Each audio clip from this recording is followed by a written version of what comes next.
No wind whispered through the sagebrush. No birds sang from the cottonwoods along the creek. Even the cattle stood silent, their breath rising in pale ribbons beneath the gray Montana dawn.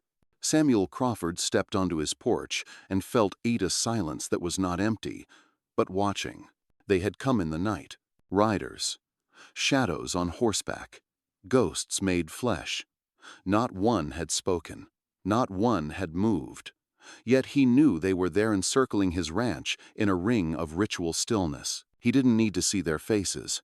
He had felt the weight of their judgment the moment he stepped into that unnatural quiet, and he knew why they had come. The night before, Samuel had found the boy barely 12, crow, and bleeding beneath the twisted roots of a cottonwood tree along the riverbank.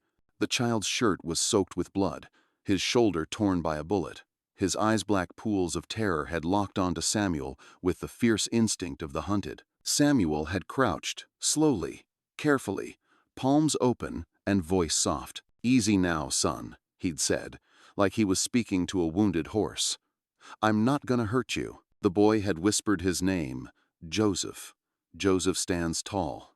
A missionary name clipped short, but a tribal name rich with pride. He spoke little English, but fear needed no translation. Through broken words and pained gasps, Joseph had told him, "Bad men came, killed uncle, took sister. I tried. They shot me." Samuel had seen ambushes before. During the war, he had stood among twisted bodies and smoking fields, had learned to read the marks of evil men like scripture. What happened here was not survival, it was slaughter. And so, without fanfare, he had lifted the boy into his saddle and rode for home.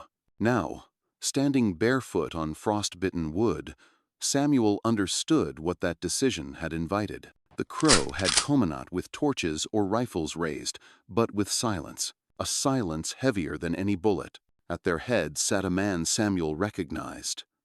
Chief White Wolf, dignified and motionless, his eagle feathers unmoved by wind that dared not blow. Samuel swallowed hard. His scarroning from temple to jaw earned at Shiloh tightened against the morning cold. He rubbed it unconsciously. He had chosen, yesterday, to break his own rule. Mind your business, and trouble will pass you by. But how do you walk away from a bleeding child who looks at you like you're the last good thing left in the world? He turned, went inside. Joseph still slept pale, sweating, his small frame swallowed in thick blankets. The bullet had been deep, infection already licking at the edges of the wound when Samuel had taken the knife to it. No nurses, no clean tools. Just an old soldier's hands, trembling but resolute, and a prayer whispered like a memory. "Lord, if I've got one righteous act left in me, let it be this." Now he was being called to account not by men of the law, but by those who still believed in something deeper than law. A covenant, a balance, blood for blood. White Wolf had not come for vengeance, he had come for truth. And maybe Samuel thought for a test. He stepped off the porch, walked slowly, hands visible, toward the nearest riders.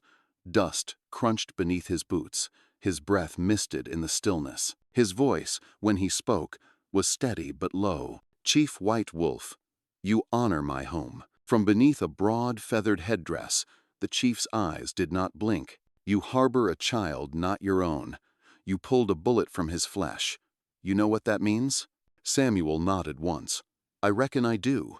He thought of the boy's trembling voice, of a sister taken, of the blood soaked into the floorboards of his cabin. He had come west to forget war, to bury memory beneath cattle and silence. But now, that same silence stood around him like a judgment. And somewhere deep inside, Samuel Crawford knew this wasn't just the boy's fight anymore, and the path ahead wouldn't lead him back to peace, but straight through fire. The boy did not cry out during the night.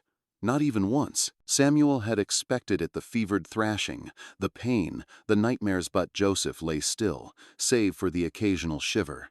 He was either too weak or too accustomed to suffering to make noise. Samuel sat beside him long after the surgery, wiping sweat from the boy's brow with a clean cloth and checking the bandage every few hours. The fire in the hearth hissed quietly. Outside, the wind refused to stir. At some point past midnight, Joseph opened his eyes. "You stayed," the boy whispered, voice thin as parchment. Samuel gave a nod, pouring a small measure of water into a tin cup and holding it to his lips. "Drink slow. You've lost blood." Joseph obeyed. His hands trembled as he held the cup, but he didn't spill a drop. "You could have left me," he said. Samuel looked away. For a long time, he said nothing. Then quietly, "Left a child to die in the brush? I've done enough walking away for one lifetime." Before dawn, while Joseph slept again, Samuel stepped outside to fetch more firewood. As he crouched by the pile, he caught sight of his own hand scaloused, nicked, still faintly stained with the boy's blood. For a moment, the past surged up with a violence he hadn't felt in years. A battlefield, smoke, screams. A little girl no older than Joseph's sister clutching at his leg, in the ruins of a burned-out shack. He'd carried her away, promised safety. She didn't make it. Samuel clenched his fists, forcing the memory down. That was the war. This was now. But some ghosts followed a man no matter how far west he rode. When he came back inside, Joseph stirred. "Where's my sister?" he asked, not with panic, but with the hollow voice of someone already fearing the answer. Samuel knelt beside him. "She's not here, but I think she's alive. They took her. The men with red scarves, 6 of them. My uncle tried to fight. They shot him in the back." His eyes glazed over, not from fever now, but from remembering. "She screamed. They laughed. I tried to stop them.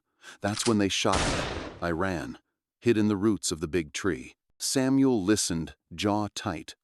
The red scarves, that detail stuck in his mind. A mark of a gang known to pass through mining camps. Raiders, smugglers, worse. He stood, walked to the shelf above the fireplace, and pulled down a leather-bound journal. Inside were maps, old ones. Some he'd drawn himself. "You know this land?" he asked. Joseph nodded, weak but alert now. "A little. I can show you. I know where they might go." Samuel closed the book slowly. "You need rest, but soon we'll ride." As he was tucking the blankets tighter around Joseph, the boy reached out and touched Samuel's scar. "Did you get this in battle?" Samuel's eyes narrowed slightly. "Yes." "Did it hurt?" A small breath of air escaped Samuel, something like a laugh, but without humor, not as much as what came after. Joseph said nothing for a while. Then, softly, "You are not like the others." Samuel turned to him. "Which others?" "The white men. The ones who hate us." Samuel's face grew hard. "Hate comes easy when you forget people are people." He paused, then added more gently, "I didn't save you because you're Crow, or despite it. I saved you because you're a child, and no child should bleed alone." As the first hint of sunrise brushed the peaks to the east, Samuel stepped out onto the porch again. The riders still waited in silence, unmoving. He wasn't afraid of them. Not anymore. A small voice echoed in his mind-zone he hadn't let himself hear in years. "What you do for the least of these, you do for me." He didn't remember which gospel it came from, but it rang true now more than ever. Joseph was no longer just a wounded boy in his spare room. He was a cross Samuel had chosen to carry, and soon he'd have to carry it into fire. CTA. Samuel didn't sleep. Not really. He dozed in the chair beside Joseph's bed, boots still on, rifle leaning against the wall. By first light, he had boiled water, checked the boy's fever, and rewrapped the shoulder wound. The infection hadn't worsened. It hadn't improved either. He laid a pot of porridge on the stove and looked out through the front window. That's when he saw them again. The riders were still there, still watching. The circle had not broken, but one rider had moved closer. White Wolf. The chief dismounted in front of the porch. Not a word, just waited. Samuel didn't hesitate this time. He put on his coat, took a breath, and stepped outside. "Chief," he greeted. White Wolf's eyes were sharp, unblinking. "You saved my sister's son," he said. Samuel nodded. "He would have died before nightfall," the chief added.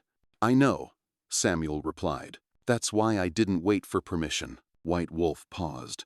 He says the raiders wore red scarves. 6 men, on good horses, took his sister, killed his uncle. Samuel's jaw tightened. That's what he told me. Do you know where they went? Samuel glanced east, then north. Mining country. If I had to bet, White Wolf didn't blink. They'll trade her. Or worse. The unspoken lingered between them like smoke. Everyone knew what happened to girls taken into lawless towns. Samuel looked away, then said the words he hadn't planned to speak until they forced themselves out. I'll ride with you. White Wolf studied him. You are not one of us, but the boy is in my house. His blood's on my floor. That makes it my concern. The chief nodded slowly, then offered Samuel a small pouch. Willow bark. Boil it with water. It will ease the fever. Samuel took it. In that moment, the decision was sealed. Inside, Joseph had woken. His eyes followed Samuel with quiet intensity. They will come for her?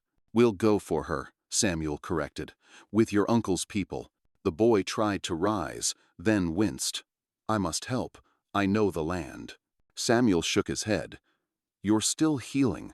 I can ride. Samuel hesitated. In Joseph's gaze was the same fire he'd once seen in the mirror years ago, when he had something left to fight for. He sighed.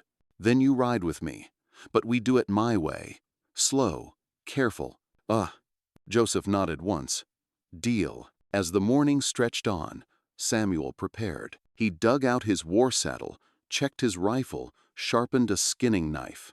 Each motion was deliberate, measured, not angry resolved. He packed strips of dried meat, beans, a flask of coffee. Then he opened the small wooden box he hadn't touched in 5 years. Inside was a tarnished silver cross on a leather string. He held it for a moment, not to pray, just to remember. I'm not a preacher, he murmured, but if you're still up there, I could use a bit of that old courage. At noon, White Wolf returned, this time with 20 riders behind him. Not one looked directly at Samuel, but they didn't need to. He knew the war party was assembling, and this wasn't just justice. It was something deeper, something sacred. Samuel strapped his saddlebag shut, turned to Joseph. You ready, son? The boy's eyes were bright. Let's go bring her home. They rode in silence for most of the day. The war party moved like shadows across the grassland, swift, fluid, precise. Samuel stayed near the rear, beside Joseph, whose horse followed at a steady pace. The boy winced now and then, but he didn't complain. By late afternoon, they stopped to water the horses near a narrow stream. The group dismounted. Samuel poured water from his canteen into a tin cup and handed it to Joseph. Still with me? He asked. Joseph nodded, though his face had paled. I remember this place, the boy said, looking at the hills beyond. There's a narrow canyon behind that ridge. My uncle used to say the outlaws sometimes camped there. Samuel glanced toward White Wolf, who had moved closer. Tell him, he said. Joseph relayed the information in Crow. The chief listened, then gave a single nod. We press north, he told the group. They may have doubled back. As they prepared to mount again, one of the younger warriors approached Samuel, holding something wrapped in leather. The boy said this was found where the girl was taken, the man said. Samuel took it and slowly unwrapped the bundle. Inside was a silver brooch in the shape of a lark. Small, delicate, with a single turquoise stone in the center. Bent slightly, as if torn from clothing. His sister's? Samuel asked. Joseph's voice trembled. Yes, it was hers. Samuel stared at it. The detail, the make-it, wasn't native. It was frontier, crafted, expensive, far too fine for a girl of the prairie. He narrowed his eyes. This wasn't stolen off her. It was planted. White Wolf stepped closer, brows furrowed. What do you mean? Samuel held up the brooch. I've seen this type before. Traders from the Deadwood Trail use them as tags for girls they sell. It's how buyers know which merchandise belongs to which camp. Joseph flinched. White Wolf's jaw clenched. So she's already been marked. Or promised, Samuel said grimly. That means there's more than 6 men involved. Samuel nodded. There's a network. Raiding parties. Brokers. They work from mining towns where law doesn't reach. Some of them wear red scarves to hide the blood. You've fought them before? The chief asked. Samuel hesitated. Number. But I've heard stories. Soldiers who deserted after the war. Former bounty hunters gone bad. They take whoever they want, sell them to brothels or camps, mostly native girls, sometimes Mexican, sometimes even white. He didn't add the part that mattered most. No one comes looking for them. Not officially. Not when the girls aren't considered citizens. White Wolf was silent for a long time. Then he said, "So we do not chase 6. We chase many. And they'll expect you to give up once you know that," Samuel said. "They'll expect us to fear the numbers." White Wolf's eyes grew hard. Then they will be surprised. That night, they made camp beneath a stand of twisted pines. Joseph sat close to the fire, brooch in his hands, turning it slowly, as if trying to will his sister back to him. Samuel sat a little apart, sharpening his knife by firelight. He glanced at the boy, then down at the silver cross around his neck. He wasn't sure why he'd put it on again. He hadn't worn it since the winter his wife died. But tonight, as the fire cracked and the stars blinked above a sleeping wilderness, it felt right. "Lord," he whispered, "if you see her, if you can reach her in that darkness, keep her safe until we do." And for the first time in a long while, he didn't feel like he was talking to nothing. By the second morning, the trail became clearer, but so did the threat. The war party crested a narrow ridge and paused. Below, across a stretch of open plain, a new set of tracks had joined the trail they'd been following fresh, heavy hoofprints from multiple riders. Samuel knelt beside the prints, fingertips brushing the dirt. He didn't like what he saw. "Reinforcements," he muttered. "Bigger group than before, better organized." White Wolf crouched beside him, silent. He studied the direction, the depth of the tracks, the scattered dung piles. They ride hard, but not scared. They're headed somewhere they feel safe," Samuel said. "Or somewhere fortified," the chief replied. Joseph, sitting nearby with his arm in a sling, spoke up. "Devil's Canyon. There's an old mining camp there. My uncle took me once.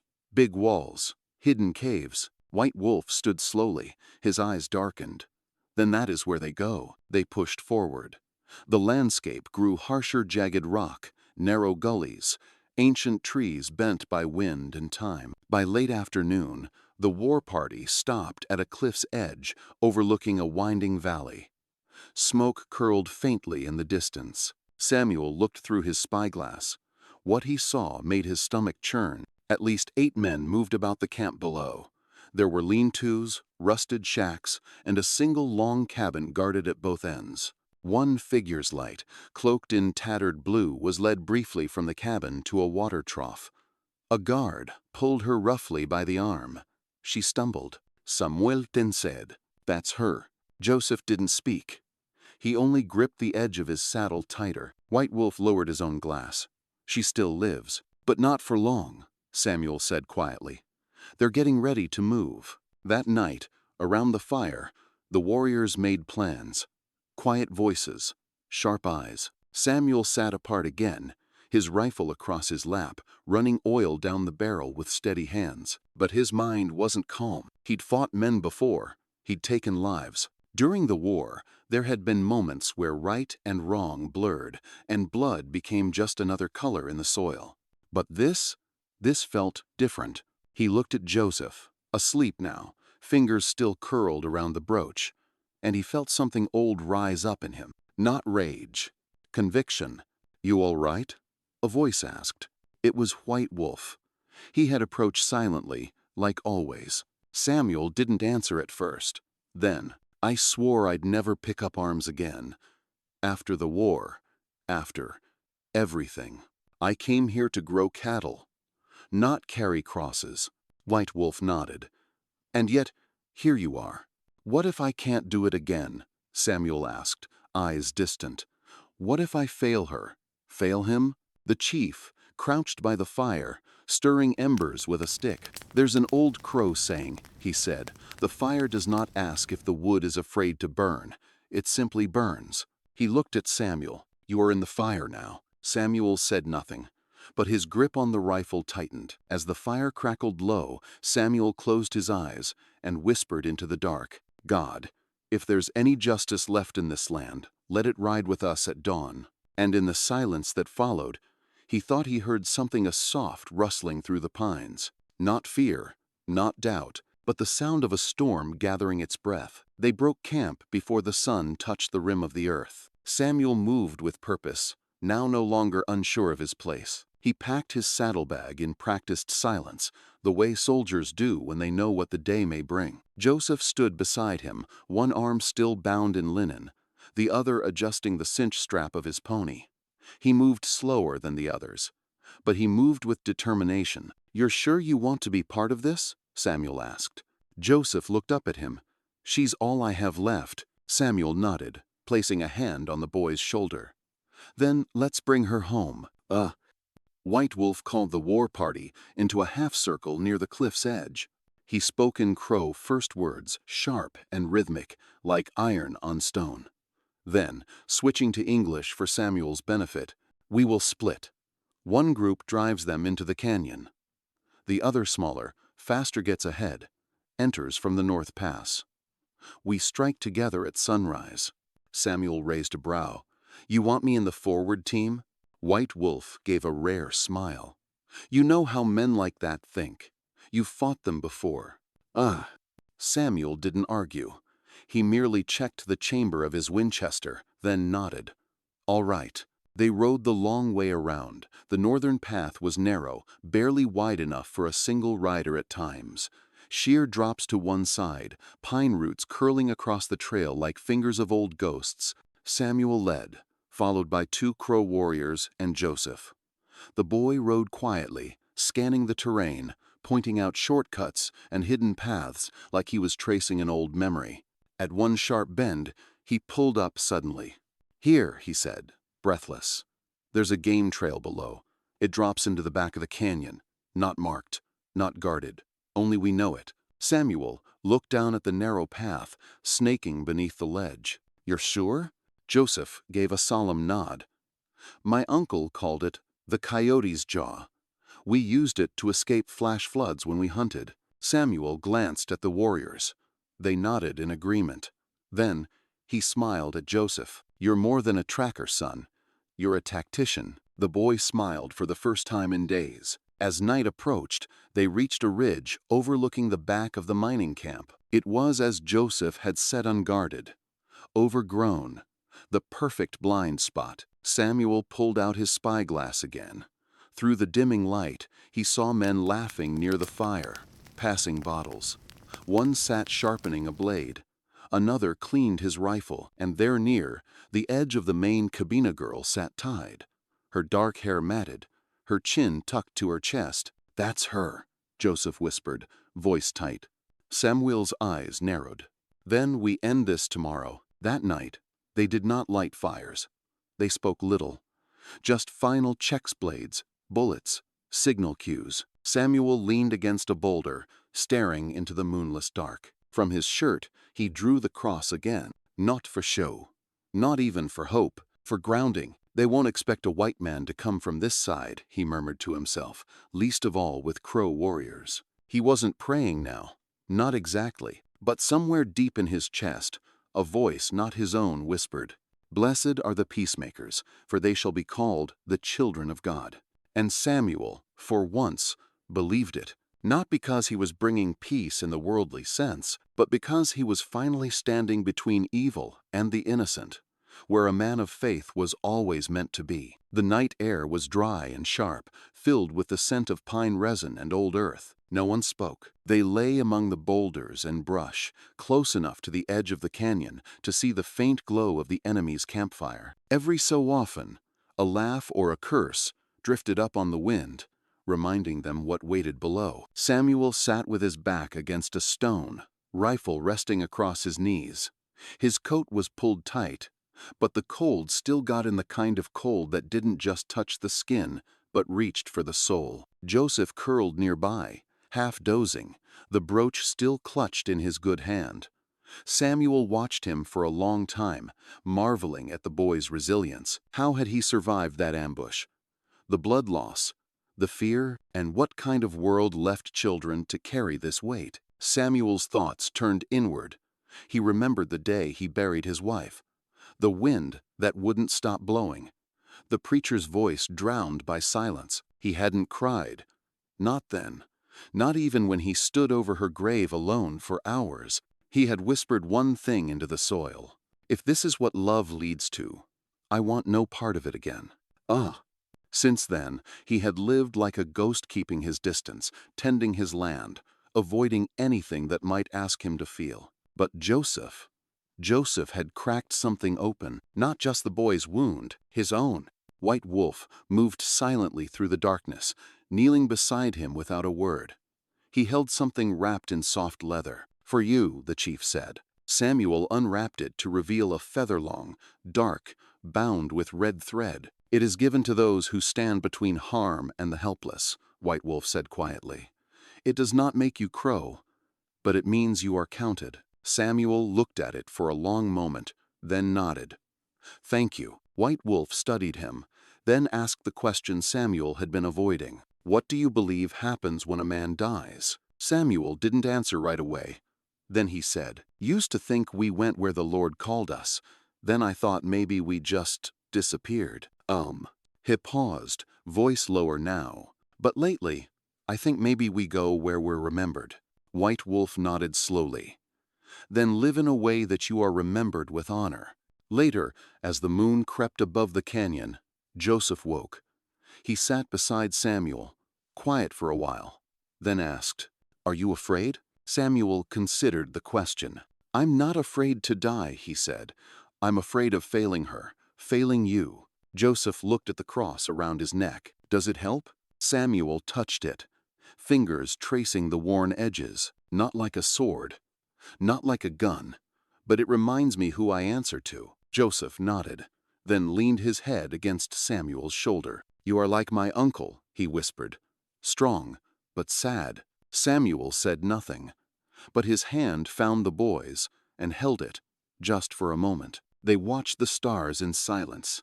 Somewhere, a night bird called. Samuel closed his eyes and prayed, not for victory, not for safety, but for mercy. "Lord, we go into a place where justice has not walked in a long time. Let us bring it, and bring them back. Let this not be another grave I walk away from." When he opened his eyes, the stars seemed a little brighter, and for the first time in years, he didn't feel alone in the dark. The first breath of light crept across the sky, like a secret too sacred to shout. Mist clung to the canyon walls. The camp below still slept, unaware of the storm waiting just beyond the ridge. Samuel crouched low beside a boulder, eyes fixed on the long cabin where Singing Bird was kept. His rifle was steady. His heartbeat was not. Beside him, Joseph knelt, his lips moving silently in prayer or memory. Perhaps both. White Wolf signaled from across the slope 2 fingers, then a clenched fist. Now, the war party moved as one.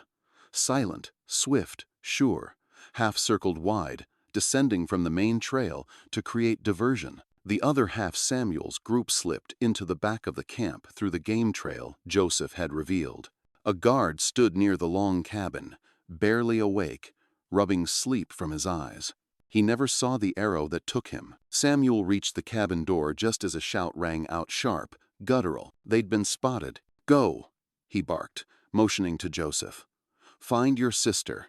The boy slipped through the door while Samuel spun, rifle raised. A man charged from the fire pit, pistol drawn. Samuel fired once. The man collapsed mid-step. Another scrambled up the trail. With a rifle, Samuel's second shot dropped him before he could pull the trigger. The canyon erupted. Gunfire. Screams. War cries that echoed off the stone like thunder, rolling from the bones of the earth. Samuel reloaded, crouched low, scanning. 3 of the outlaws had broken from the fight, making for the narrow northern trail, the escape path. "Not this time," he muttered, and sprinted after them. Down the slope, he reached the pass first. He knelt behind a fallen log, rifle braced against it. The first man rounded the bend. Samuel squeezed the trigger. He dropped like a puppet with cut strings. The second turned back, but a Crow warrior met him with a tomahawk. The last, tall, broad, red scarf, whipping in the wind, raised a pistol, aimed at Samuel. Too slow. Samuel fired. The man tumbled backward, his weapon flying from his hand. Silence returned. Back at the cabin, Joseph emerged, his sister in his arms. She was weak, dazed, her dress torn, but alive. Her eyes locked with Samuel's as he approached, and in them he saw something he hadn't seen in a long time. Hope. White Wolf joined them, blood on his blade, but his expression calm. "The camp is ours," he said. "3 captured, the rest are dead." Samuel nodded, breathing hard. His hands shook not from fear, but from adrenaline, from knowing it was over. "She's safe," he said. Joseph didn't speak. He only clung to his sister like a lifeline. Samuel stepped back, giving them space. He sat on a rock, breathing in the cold morning air. His coat was torn, his face smeared with dust and smoke, but his heart, for the first time in decades, felt clean. He looked down at his hand, still steady, still capable. "Thank you," he whispered, not to the sky, to the silence, because he knew God had walked with them, just not with trumpet blasts, not with visions or fire, but with purpose, with mercy, with resolve. They rode out of Devil's Canyon as the sun climbed over the mountains, painting the valley in gold. No one sang. No one cheered. The war party moved in solemn, quiet, a procession of warriors returning not in triumph, but in justice fulfilled. Samuel rode beside White Wolf. Behind them, Joseph sat tall in the saddle, his sister riding in front of him, her head resting against his chest. The girl hadn't spoken since her rescue. She didn't need to. Her presence was enough. Alive was enough. As they crossed the last ridge before the valley, Samuel looked back at the path they had come. Once he had looked at these same hills and seen nothing but solitude, a sanctuary for a man who wanted no part of the world. Now those same hills held memory, meaning, blood, redemption. White Wolf broke the silence. "You fought well." Samuel nodded. "So did your people." Joseph said, "You saved him." "Twice." "He saved us all," Samuel replied. "Without him, we'd never have found her." White Wolf gave a soft grunt, part approval, part pride. "He has the heart of a warrior. He has the heart of a brother." As the ranch came into view, Samuel slowed his horse. The house stood still, unchanged. Smoke rose from the chimney. The corral held cattle lazily chewing, but the silence that had once marked his life had changed. It was no longer empty, because they were waiting. Crow family elders, mothers, children had gathered at the edge of his land, not to challenge, not to judge, to welcome. As Joseph and Singing Bird dismounted, the girl was quickly embraced by her people. Samuel stepped back, letting them have her. She turned once before being led away, her eyes locking with his, and in that glance was all the thanks he would ever need. Joseph approached slowly. "She will be all right," he said. Samuel nodded. "So will you." The boy hesitated, then reached into his coat and held out the brooch. "She wants you to have this. She says you gave it meaning again." Samuel accepted it gently. The small silver bird gleamed in the light. "Tell her, I'll keep it safe." Joseph smiled, and for a moment the burden he had carried seemed lighter. "What now?" he asked. Samuel looked out at the valley, the sun, the faces gathered in peace. "Now," he said, "I go back to raising cattle, but I don't think I'll be doing it alone anymore." Later that night, after the fires were lit and songs hummed low under the stars, Samuel sat on his porch. A small girl crawled onto his lap, giggling. Somewhere nearby, Singing Bird laughed free. Joseph told stories to younger boys, mimicking Samuel's gruff voice to make them laugh. White Wolf approached with 2 cups of strong tea and sat beside him. "You belong here now," the chief said simply. Samuel didn't respond at first. Then he looked up at the sky. then down at the cross, still hanging from his neck. Maybe this was always where I was supposed to be. Among people who remember, White Wolf said. Samuel nodded.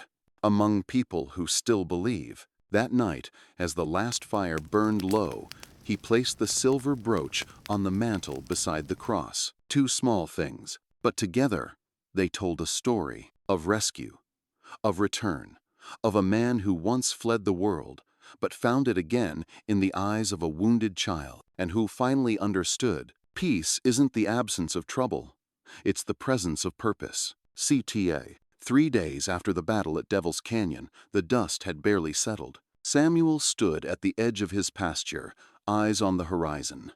The cattle grazed as they always had, unbothered by the weight of justice or memory. But the man watching them had changed. Word had spread a white rancher had ridden with the crow. Some called it treason. Others called it bravery. Samuel didn't care what they called it. He only cared that Singing Bird was alive, that Joseph now smiled without fear, that the silence on his ranch no longer echoed with ghosts. White Wolf joined him by the fence post, arms crossed, eyes scanning the same horizon. You should leave for a while, the chief said. Go east. Let this pass. Samuel shook his head slowly. Running's what got the world in this mess. Good men keep walking away. I'm done walking. The chief was quiet. Then, carefully, there are laws that do not serve the people. You broke them. Then maybe they deserve to be broken. White Wolf studied him. If you stay, you'll answer for it. You could lose your land, even your freedom. Samuel turned toward the house, toward the porch where children now played, toward the smoke rising from the cook fire where crow mothers stirred stew. I already found my freedom, he said, and it wasn't in the law. Oh. That afternoon, a dust cloud rose from the south. 4 men, on horseback, uniforms, badges, saddlebags heavy with judgment. Samuel watched them come, standing still in the center of his yard. Arms folded. He didn't reach for a weapon. He didn't need to. The lead man dismounted with the deliberate stride of authority. Gray mustache, cold eyes. Deputy Marshal under the Federal Bureau of Indian Affairs. Samuel Crawford? The man asked. Samuel nodded. We've received multiple reports. Armed engagement. Harboring fugitives. Assisting in unsanctioned retaliation against U.S. citizens. They weren't citizens, Samuel said, voice steady. They were criminals. The deputy pulled a folded warrant from his coat. That's not for you to decide. No, Samuel agreed. It was for God. I just happened to be standing there. The man stiffened. Are you refusing to come with us? Samuel didn't move. I'm not refusing anything. I'm standing on my land. The land I've bled on. The land you forgot until I did something that made you uncomfortable. Behind him, footsteps approached soft, rhythmic. White Wolf. He stopped beside Samuel, saying nothing. The deputy glanced at the chief, then at the line of crow warriors now emerging slowly from between the trees. Silent, present, not threatening watching. The marshal licked his lips. We'll be back, he said. With orders, from higher up. You do that, Samuel replied. But next time, don't bring paper, bring truth. As they rode away, Samuel didn't turn to White Wolf. He just stood there, letting the wind push through his coat. The chief spoke only once. You could have gone quietly. Samuel looked down at the cross beneath his shirt, then at the feather tied to his saddle horn. I've been quiet long enough. And in that moment, the decision was sealed not just to fight, but to be seen. Not as a rancher, not as a war veteran, but as a man who chose what was right, even when it wasn't safe. The next morning, they returned. 2 wagons, 12 men. A U.S. Army officer in full dress blues rode at the front, flanked by federal marshals and scouts. They didn't come quiet. Samuel heard them long before he saw them, the clatter of iron, the weight of law arriving not as justice, but as spectacle. This time, he stood alone. White Wolf had offered warriors. Samuel declined. Let them see I stand on my own. He met them at the gate, arms resting casually on the wooden crossbeam. His coat was clean, his boots dusted, His rifle leaned against the fence present, but untouched. The officer dismounted, with rigid posture, eyes scanning the ranch like a man evaluating property. "Mr. Crawford, I'm Captain Arlen Weber. Under directive from the regional command, I'm here to investigate your involvement in the recent engagement at Devil's Canyon." Samuel nodded once. "And? You've been accused of inciting native aggression and interfering with a federal investigation." Samuel raised an eyebrow. "Aggression? 3 American citizens dead. Others missing.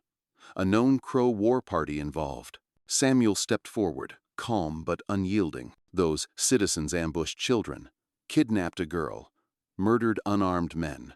You want to talk law? Where was your law when they sold our daughters?" Captain Weber's eyes narrowed. "Our? You heard me." The air between them thickened. Weber glanced toward the porch. Joseph stood there, arms still bandaged, eyes unblinking. Beside him, Singing Bird, her thin frame wrapped in a woven shawl. The captain hesitated. "They're here? The victims?" "They're not victims," Samuel said. "They're survivors, and they've spoken, loud enough for heaven to hear. Now it's your turn to listen." From behind the wagons, another man stepped forward, plain clothes, black book under one arm. A Methodist preacher. "Captain," he said softly, "I know this man." "Oh." Samuel turned, surprised. "Pastoremet?" The older man smiled faintly. "I buried your wife. You carried her casket alone." Samuel swallowed but said nothing. The pastor turned to the soldiers. "This man has lived quietly, honorably, for nearly a decade. He has given shelter to the weak, protection to the innocent. If you question what side he's on—" He looked to the captain, then slowly around at the watching scouts and marshals. "Then you should ask yourself what side you're on." Captain Weber shifted uncomfortably. "This isn't about sentiment. This is law." "Then write it down," Samuel said. "I'll sign it. I'll testify. But don't you dare call what we did aggression. It was protection." Weber stared at him. Then, to everyone's surprise, he folded the paper in his hand, tucked it back into his coat, and spoke low. "You've made powerful enemies, Crawford." Samuel nodded. "I've made better friends." The officer mounted his horse again. As they turned to leave, the preacher stepped close, voice low. "You stood where Christ would have stood." Samuel's voice cracked ever so slightly. "Took me too long to get there. But you came. That's what matters." As the wagons vanished into the dust, Samuel remained at the gate. Not triumphant, not defiant, just steady. A man no longer running from war, or from faith, or from the grief that once hollowed him out. He had been judged. But this time, he stood. The town hall had never held so many people. Farmers with dust-stained hats, widows in black shawls, rail workers still smelling of greaseall, crammed shoulder to shoulder, watching a quiet girl take the stand. Singing Bird stood small behind the wooden podium. Her hands were clasped, her eyes steady. No one told her to speak. She asked. Samuel sat in the back, hat in his lap, spine rigid. Joseph sat beside him, fists clenched so tight his knuckles blanched. The town council had agreed reluctantly to hear the girl's account, under pressure from the church, local women's circles, and a few good men who refused to stay silent. Singing Bird took a breath. "I am Crow," she said, her voice barely louder than a whisper. "But I am also a girl, a sister, a daughter." Her words echoed strangely in the hush. "They came in the night, 6 men, all white. They wore red scarves and rode strong horses. They killed my uncle. They shot Joseph. They took me. Oh." She paused, letting the silence carry the weight. "They laughed when I cried. They told me my people had no law, that no one would come." Her eyes swept the room. "But someone did." A murmur moved through the crowd, not pity, but shame. Not outrage, but reflection. Samuel bowed his head. In her voice, he heard another Gurla girl, long buried in Tennessee soil, her blood soaked into the sleeve of his uniform. He hadn't saved her, but he had saved this one. And this one chose not just to survive, but to speak. Singing Bird reached into her shawl and pulled out something small. "They marked me," she said, holding up a small iron tag. Said I was worth $20. Gasps rippled through the hall. A few men looked away. A woman in the front row wept openly. But I am not for sale, she said simply. Not anymore. One of the councilmen, a balding man with a stiff collar, stood abruptly. This is very serious, he said. If these claims are true, there must be justice. There was, Samuel said, standing. The room turned toward him. Not from you, not from the law, from the ones the law forgot. He stepped forward slowly, placing his hat on a nearby table. What you're hearing isn't just about her. It's about a sickness, one that's been allowed to grow in the cracks we don't want to look at.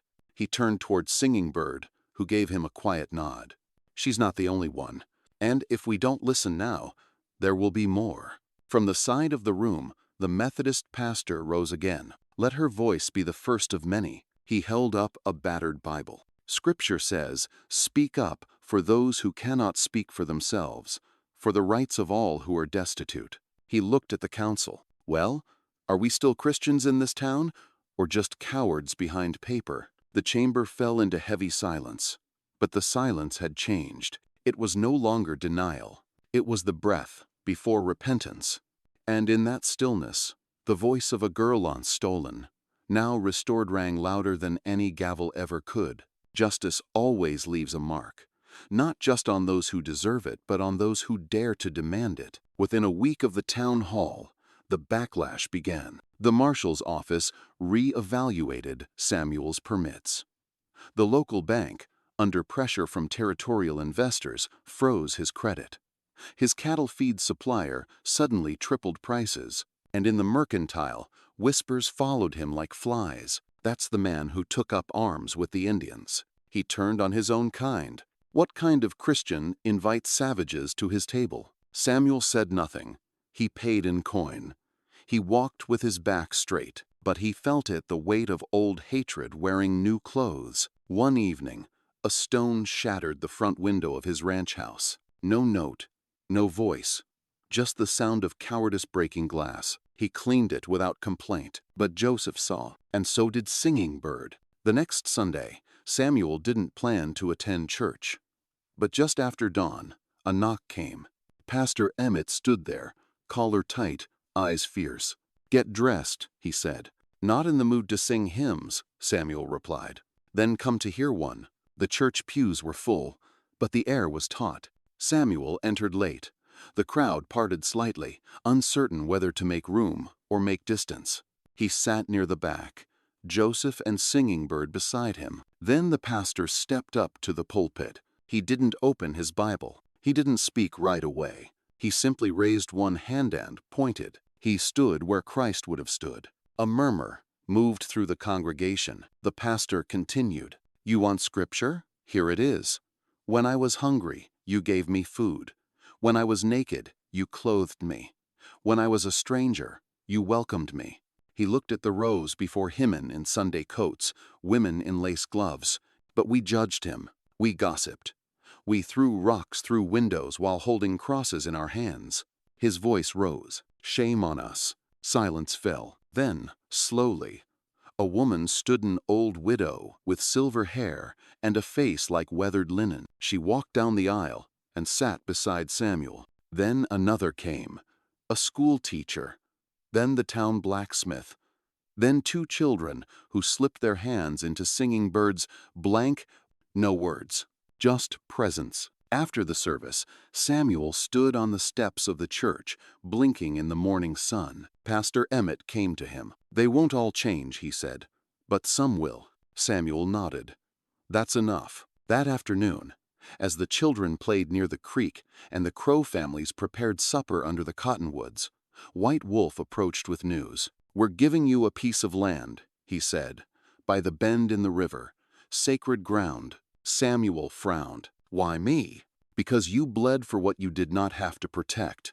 That makes you one of us." Samuel looked at the land he already owned, land he'd fought to keep, and now might lose. Then he looked at Joseph, at Singing Bird, at the laughter echoing under the trees, and he realized something. What he had gained could never be measured in deeds or titles. 3 weeks later, The official letter arrived folded, sealed, and carried by a trembling courier who wouldn't meet Samuel's eyes. It wasn't an indictment.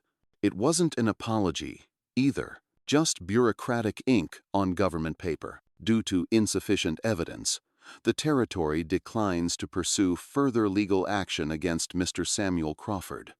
However, we reserve the right to reassess should future conduct warrant review. No signature, no name, just the stamp of the system, cold, mechanical, and blind to the deeper truths. Samuel read it on the porch, then folded it in half and fed it to the fire. Joseph watched from the steps. "That's it?" Samuel nodded. "That's all the justice will get from their kind." "Then what now?" Samuel looked toward the ridge, where his cattle still grazed and the wind bent the tall grass in waves. "Now we live, and we don't forget." But forgetting was exactly what the town wanted. Though the charges were dropped, the doors didn't reopen. His name was still whispered, avoided. The feed supplier still refused credit. The bank closed his account without cause. He was free, yes, but unwelcome. Not punished by prison, punished by silence. Then, in early autumn, White Wolf returned. This time, not with warriors but with elders, singers, and a ceremonial pipe wrapped in white cloth. They gathered near the river bend, where the cottonwoods turned gold. "This land is ours," White Wolf said, "and we give it to you not as payment but as joining. You belong here, as kin." "Oh." Samuel stared at the soil beneath his boots. Rich, untouched, ancestral. "I didn't earn this," he said. "Exactly," the chief replied. "True gifts are never earned, only accepted." A young girl brought a clay bowl of river water. An old woman scattered sweetgrass along the edge. Then White Wolf extended the pipe, solemn and deliberate. Samuel hesitated. His hand shook slightly as he reached for it. "What happens if I take it?" he asked. "Then your name is no longer just yours," White Wolf said. "It belongs to the people." Samuel closed his fingers around the carved stem. "Then let it be so." Later, as the sun slipped low and fires were lit, Samuel walked alone along the ridge that separated his old land from the new. He didn't feel triumphant. He felt tethered, not to the past, not to pain, but to something greater, a rootedness, not of blood, of choice. That evening, Joseph handed him a folded piece of hide. Inside was a small emblem carved in wood of feather, crossed with a Christian cross. "I made it," the boy said, smiling, "for both of who you are." Samuel held it in his hand. It was simple and perfect, a symbol of two worlds that didn't cancel each other, but completed each other. He hung it above his door, not as a decoration, as a declaration. Winter came early that year. Frost laced the fence posts before dawn. The creek slowed to a trickle beneath a crust of ice. Herds moved slower, and the nights grew long. But for the first time in years, Samuel didn't dread the stillness. He welcomed it. It gave space for reflection and for healing. One morning, before the snow began to fall, he took a spade and climbed the ridge behind the house, the highest point on his land, where the cottonwoods leaned toward heaven and the view stretched for miles. There, he dug a small, square hollow in the earth. Not a grave, a resting place. He reached into his coat and pulled out 3 items. The first was a worn leather pouch holding the last relic of his time in the war, a rusted Confederate button and a piece of torn gray fabric. The second was a faded handkerchief embroidered, delicate, once belonging to his wife. And the third was the silver cross he had worn into Devil's Canyon.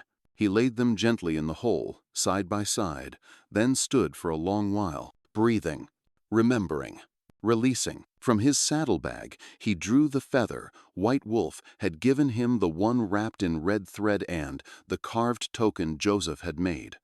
The cross and feather intertwined. He tied them together with a strip of cloth from Joseph's sling, then placed them atop the buried items. No words spoken, just silence, and in that silence, the deepest prayer he'd ever prayed rose without a single syllable. As he covered the hollow with earth, a gust of wind stirred the trees.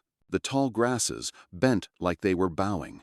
Far below, he heard laughter the children playing near the creek, and suddenly he understood. This ridge was no longer just land. It was altar, it was covenant, a place where past, pain, and pride were buried, and where belonging had been born. Later, Joseph found him sitting on the porch, staring out over the hills. "You okay?" the boy asked. Samuel nodded. "Better than I've been in a long time." Joseph sat beside him. "You think we'll ever leave this place?" Samuel shook his head slowly. "I don't think this place lets you go, not once you've found your reason to stay." He looked down at the carved emblem now hanging by the door, the cross, and feather turning gently in the breeze. "I used to think peace meant being left alone," he said. "Now I know it means being part of something bigger than yourself." That night, as snow began to fall soft as breath, Samuel wrote a line in his journal. "I came west to escape the war. But in the end, I had to fight again, not against men, but against silence, against forgetting. And in that fight, I found not only justice, but a family." He closed the book, tucked it beneath his bed, and finally, slept without the weight of ghosts. CTA. Winter passed slowly, but it passed. By spring, the earth softened, and new grass pushed through the frost-bitten soil. The creek sang again, and children's laughter once more echoed beneath the cottonwoods. Samuel's ranchins, a quiet fortress for a solitary man, had become something else entirely. A haven, a hearth, a home. Singing Bird recovered well. Her voice returned, softer than before but steady, with strength behind it that no scar could silence. She began learning English from an old Dakota woman who had once taught at the mission school. In return, she taught the younger Crow girls how to sew traditional patterns her grandmother once taught her. Joseph, now stronger, took on the role of guide and interpreter. He rode with visiting missionaries and helped translate not just words, but stories, values, spirit. And Samuel, he did what he always did. He worked, he fixed fences, trained colts, hauled hay. But now, he was not alone. Children followed him like ducklings. He taught them how to read the sky, how to tell when a cow was about to calf, and how to make coffee strong enough to scare off sleep. They asked questions. He answered most of them, and when they asked about the scar on his face, he didn't change the subject anymore. One day, a boy showed up at his gatia, thin, pale child, with freckles and boots too big. His father had abandoned him during a card game in town. Samuel didn't say much, just pointed to the barn and said, "You ever muck a stall?" The boy shook his head. "You'll learn." He stayed. That night, Samuel found a bedroll for him and put a second bowl on the dinner table. No adoption papers, no speeches, just room at the table. One Sunday morning, as the dew still clung to the grass, Samuel stood on the porch, arms crossed, watching the Crow children chase a calf too young to be scared. He smiled, a real one. Joseph stepped up beside him. "They call this place the bridge," he said. "The what?" "It means it connects two worlds, yours and ours." Samuel nodded slowly. "Then I reckon we better keep it strong." For a man who once thought silence was peace, Samuel had discovered something richer, the peace that comes from presence, from shared burdens, from hands in the soil beside yours. And that, perhaps, was the truest kind of salvation. The letter began simply, "Dear Elijah, it's been too many years since I last wrote. I hope this finds you warm and upright. Missouri winters can still be cruel, I imagine, though not as cruel as the silence we've both learned to live with." Samuel wrote with care, not as a man recounting exploits, but as a brother laying down a truth too long carried alone. He told Elijah about Joseph, about Singing Bird, about the men in red scarves and the canyon soaked in quiet vengeance. But more than that, he wrote about the moment the blade was laid down and something deeper picked up. "I once told myself I'd had enough of fighting. That peace was the absence of pain. But I've learned it's not that at all.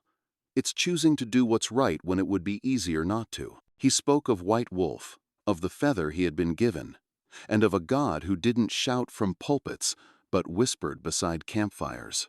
"You remember how Ma used to say the Lord walks slow? That's what I've come to believe. He walks slow, but he walks sure. And sometimes, he meets you in a place you didn't expect with people you were never taught to trust. Samuel paused before writing the next line. He looked out the window. Children's voices echoed near the creek. A kettle whistled. A boy with no family mucked out the stalls like they were his own. He smiled. Then he wrote, "Elijah, I thought I was finished. Turns out, I was only beginning." He folded the letter, sealed it with wax, and handed it to Joseph to send by mail rider the next time he visited town. "Think he'll write back?" Joseph asked. Samuel shrugged. "Maybe, maybe not." "Then why write?" Samuel looked toward the horizon, where the river bent and the wind sang through the tall grass. "Because sometimes a letter ain't just for the one reading it." He patted the boy's shoulder. "Sometimes it's for the man writing it." "Oh." And so the letter traveled across states, across silence, across years of distance, forged not by hate, but by hurt. Whether it reached Elijah didn't matter as much as this. Samuel Crawford had spoken again, not with bullets, not with sermons, but with the soft authority of a man whose faith had found its way home. Years passed. The ranch changed hands. Fences were rebuilt. Trails shifted. But the ridge behind the old stone house remained untouched. There, beneath a weathered cottonwood, a single marker stood smooth river rock, carved with two simple symbols, a cross and a feather. Joseph returned as a man, taller now, broad-shouldered, his hair bound in the old style. With him came a boy no older than he had been when Samuel found him bleeding beneath the trees. They came in silence, as was the custom. The boy carried a small bundle wrapped in clatha new feather, and a wooden cross he had carved himself. "Is this where he stood?" the boy asked. "Where he knelt," Joseph answered. "Where he chose to belong." They knelt together, placing the offering on the stone. A breeze moved through the cottonwood. The air smelled of river water and memory. "Was he your father?" Joseph smiled faintly. "Number. But he raised me like one." "And he wasn't Crow?" "No," Joseph said again, then paused. "But his heart learned our ways, and our hearts learned his." "Oh?" They sat for a while, watching the sun dip behind the hills. Then Joseph took out a worn leather book, Samuel's journal, and read a line aloud. "Some things are worth fighting for, and the smile on a child's face is among the most precious of them all." The boy leaned against him. "Do you think people remember him?" Joseph looked out over the land that once divided and now united two worlds. "Maybe not by name," he said, "but every time someone chooses kindness over fear, every time they stand up for someone smaller, someone voiceless, they remember. That's what a legacy is, not statues, but courage passed down." As they stood to leave, the boy ran down the ridge, arms out, pretending to fly. Behind him, the wind caught the emblem hanging from the branch of feather and cross-intertwined, spinning slowly in the fading light. Some stories fade, but some become part of the land. Stories of lonely men who chose justice over comfort, of children who healed old scars, of faith reborn in silence. These are the stories the frontier forgot to write down, but we remember, because in every whisper of prairie wind, they still ride. If this story moved you, stay with us. Join the journey through more untold, true-feeling tales of grace, grit, and redemption. The kind only the true Wild West could give. Subscribe now to catch the next true Wild West story. Because the past is never truly gone, it's waiting to be remembered.